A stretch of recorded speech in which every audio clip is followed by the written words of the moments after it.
Welcome back to M&M lab sessions. I am Professor Devur, Automobile Department, Building Engineering College. Today let us study about Science Center experiment. In the last class already we studied Sine bar. The Science Center experiment, the Science Center device is kept here and it is a development of Sine bar instrument. Here workpiece is held between the centers. The main objective of the experiment, all of you know, to measure the angle of any tapered element and parallelism of the element. So here, this is the Sine Center. There are two rulers are here. Just you see, two rulers, isn't it? These two rulers. The distance between these two rulers is the standard, that is 200 mm, and workpiece is held between the two centers, and here these are the knobs for locking the job.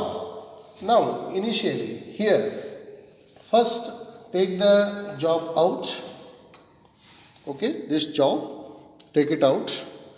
By using vernier, you have to measure the sine theta, that is taper angle of this, by using simple vernier, that is by using sine theta, that is all of you know.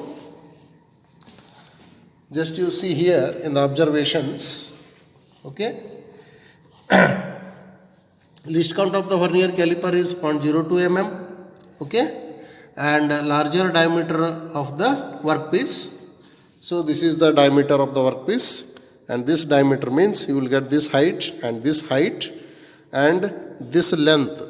Already we have measured here, okay. Length is 102.64, okay, and then this is standard, as I told you, ruler distance. Now theta is equal to tan inverse, okay. So what happens here? The job here is, okay, like this. So this is your major diameter and this is your minor diameter, okay. D minus D, if you subtract this, what you get? This divided by 2, this is the distance, that is what you call opposite, is nothing but D minus D by 2, okay, this distance, opposite by hypotenuse, this length, okay. What you get? That is the sine theta. The same thing here, we are substituting D minus D by 2 divided by this length 102.64.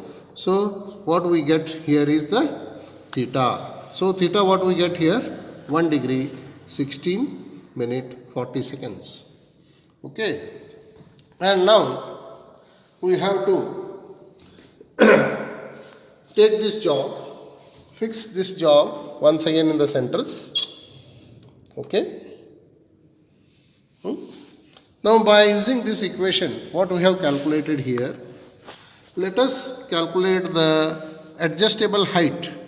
Okay, adjustable height we are calculating here as a L sin theta. Okay, theta is already calculated.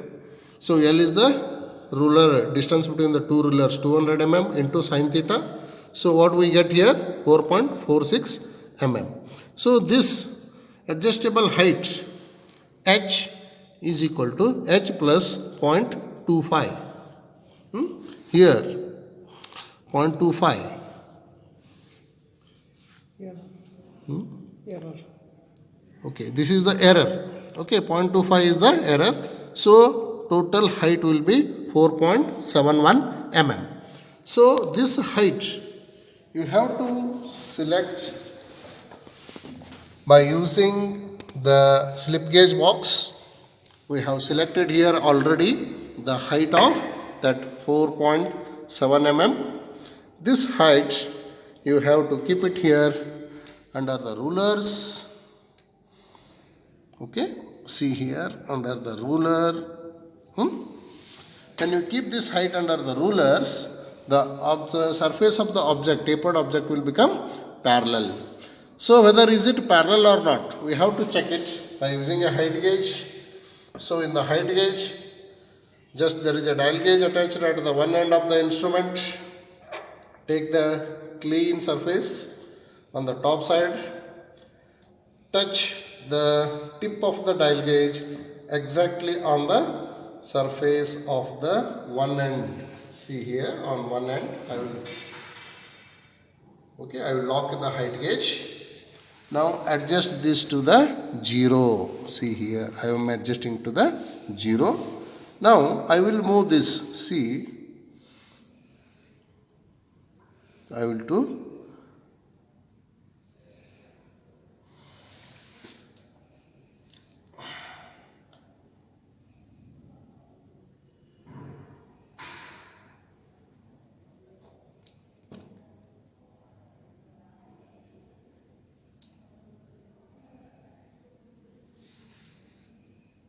move this to.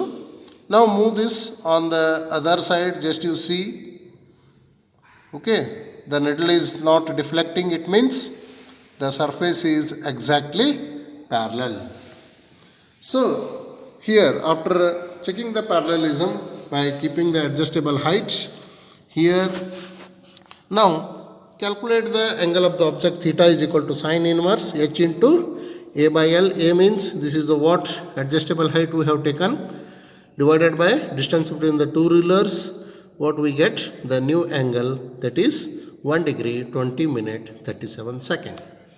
Okay, this is the method for calculating taperness of the object by using sine. Thank you.